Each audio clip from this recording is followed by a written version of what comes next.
Hi guys, it's Mitch, and I just recorded a 6-minute video and I was only halfway done, so I got to shorten this up. Do you know Brene Brown? She's the research sociologist famous for a couple of TED Talks on shame and vulnerability. She's the author of several books. She's a research sociologist at the University of Houston. And if you haven't seen her latest TED Talk special, Netflix special, I really encourage you to check it out. She's quite entertaining. But she's like I said, she's a research sociologist that uses a methodology called grounded theory.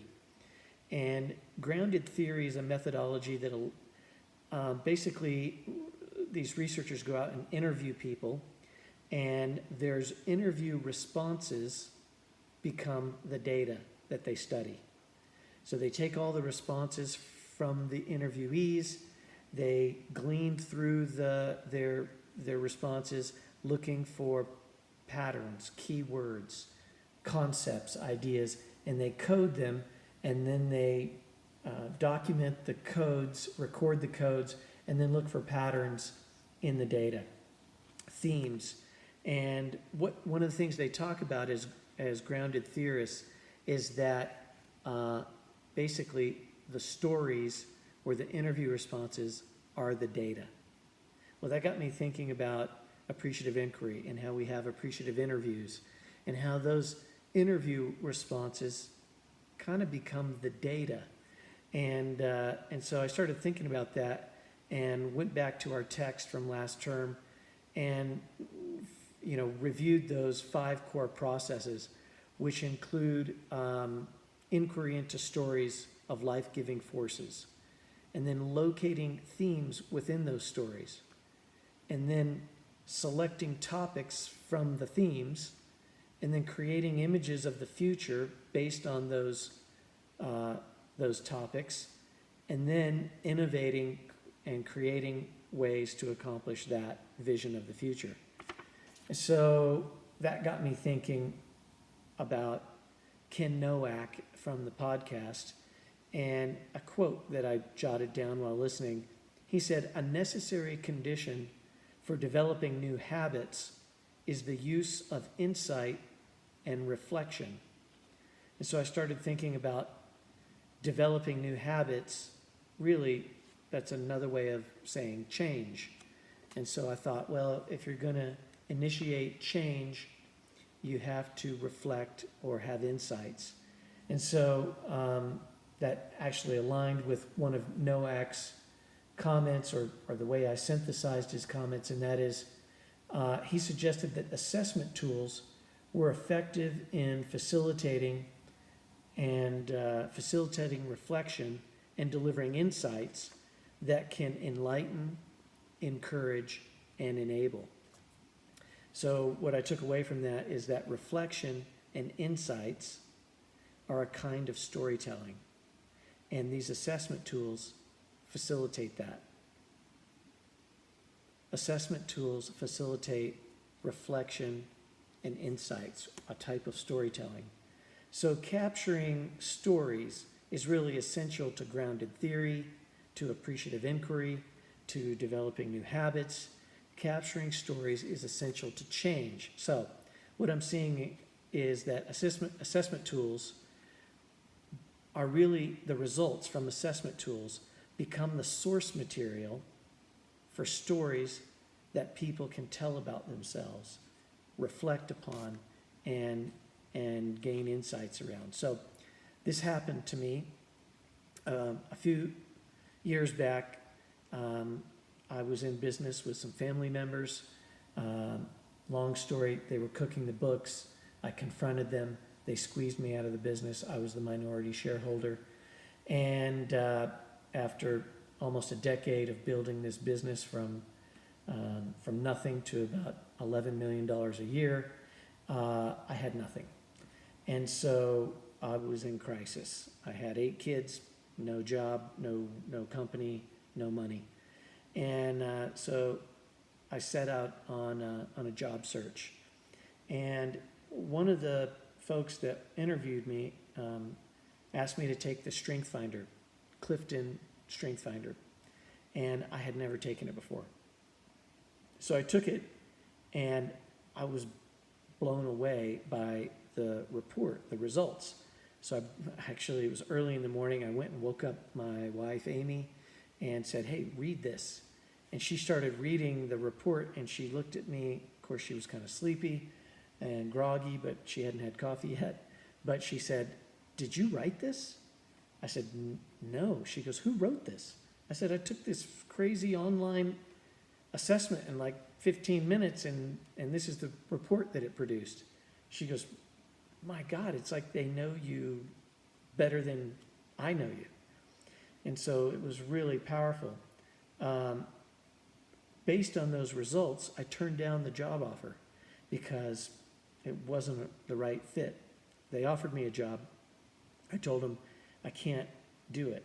And so I set out sort of imagining what I was going to do next. And one of the things that I wanted to do was be a business coach. And so I looked at this organization called eMyth, and that stands for the entrepreneurial myth. And they have a coaching organization, methodology, tools, and you buy a franchise basically to become an eMyth coach. And they had me take another assessment. They had me take the DISC as part of the review process to see if I was fit to be an eMyth coach.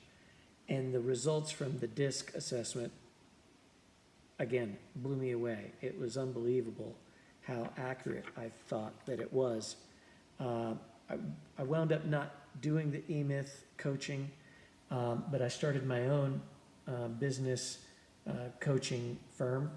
And within a few months, I had one big client, one big project, a year-long project. And during that coaching engagement, it was a man who had started a business, and he was approaching retirement age, and he was going to turn the business over to his sons. And he wanted me to help him reorganize the business and create a transition plan and vision so the sons could take the business over. And as part of that process, I had everyone in the family, the husband, the owner, the wife, the sons and their wives, all take Strength Finders. And we did a 2-day retreat where we went and reviewed everybody's strengths, read through the reports, and analyzed their results. And that was very effective and powerful, and they appreciated it. I didn't know what I was doing, really. I was stumbling through it, but that's what I did. At another juncture, another assessment, I'll say, that I did was called the 7 Stories. And in this assessment, you administer it to yourself, and the way it works is you go back and reflect on, say, you make a list of the most important events of your life. Everything that you can remember, going as far back as you can remember. Anytime you won an award, you were recognized by someone, adult, a coach, someone gave you some words of affirmation, or you achieved some goal, you write down all these significant landmarks in your life.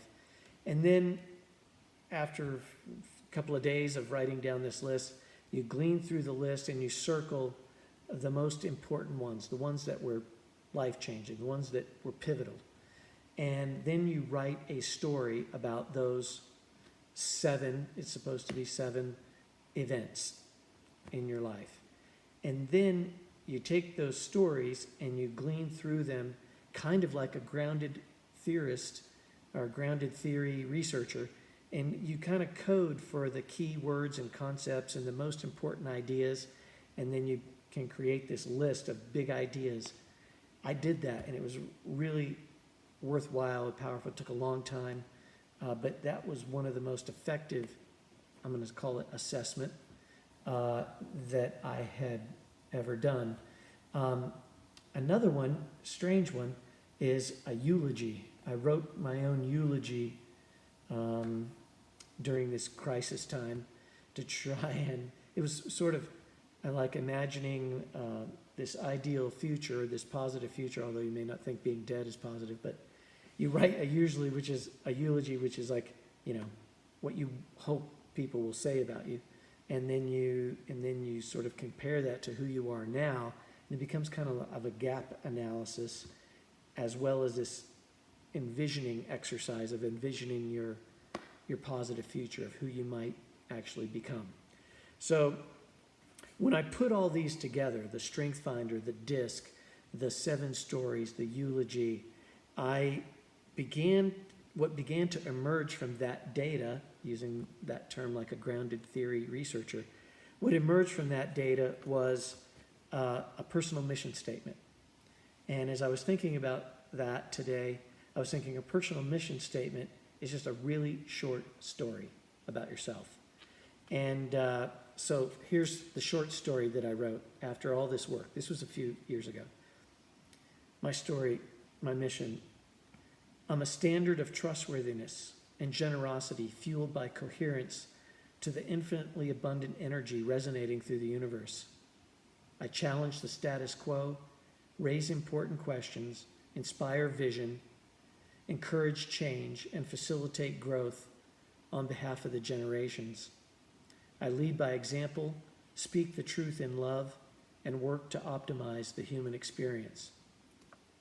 So, I'm sharing that because from that work, those assessment tools, the writing of this quote-unquote story, which is like a personal mission, I decided that I made employment decisions and business decisions. That it was after that work, actually, that I went and started this little consulting firm and with the one big client, and used the Strength Finder to help him.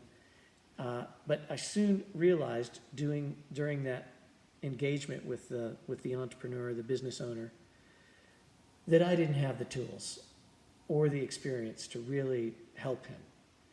And so I needed to do research, and I needed to do it fast. And when I started researching organizational change and development and so on, I don't remember the key words I was searching, but I stumbled upon David Cooperrider and appreciative inquiry and positive organizational development. And I was learning and studying while I needed to be using those methodologies and tools, and I couldn't process it fast enough. And but when that project ended after 1 year, I did help them do some stuff that I'll save that for another time. But after a year of that project, every day I worked for this client to help him develop this plan, on this transition plan to reorganize his business. CAT called me and they offered me a job. And when I was going through the CAT interview process, they had me do a psychological evaluation over the telephone. This assessment took about an hour. They were interviewing me over the phone, asking me all these questions, and I was giving them answers. I didn't know it at the time, but that is a tool that they used to weed out, I guess, other candidates. My boss later told me, once I was hired, that the company and the consulting firm that facilitated or administered that psychological evaluation told him not to hire me. and if I remember or understood the reason, he said that I wouldn't really fit with the culture because I was too ambitious or driven or assertive or something. I don't remember. It was that idea that I wouldn't fit with the culture of the organization because I was too, I guess, entrepreneurial and driven. The other thing I learned is that CAT uses the Strength Finder, which I had already done, and I'd already made some employment decisions based on the Strength Finder. But CAT uses the Strength Finder as well, not to make employment decisions so much, but just to facilitate working together in teams. And again, my boss told me that I had the weirdest Strength Finder profile he'd ever read. So 3 years after starting at CAT is when I enrolled at Champlain College in the positive organizational development program to study appreciative inquiry. And I chose it because I had learned about David Cooperrider in the past. I had really wanted to learn those skills. I was fascinated by it, and I felt that it really aligned with who I wanted to be when I grew up. So I'm going to summarize quickly. These stories that I just shared with you, all of them, I think, link together my experiences with assessment tools and how I've made decisions using them, and what I now realize they're for. I think what they're for, these assessments are really for being the source material for storytelling. And the assessments that I like best are those that provide rich narrative explanations. So the Clifton Strength Finder, the report, take that assessment, read through the report, and you're going to have all this rich narrative language that you can glean through and pull out key concepts and words that particularly resonate. The Team Dimensions Profile is another fantastic assessment that provides a rich report with lots of language that you can code and find patterns and themes and pull out. The DISC, and then the one I just took recently after learning about it a couple weeks ago, I can't remember who studied it, but one of you told us about the MAP. And that assessment, it was like $80, but I went and took it. It blew me away how accurate it was. And the rich report, there's 30 pages of text.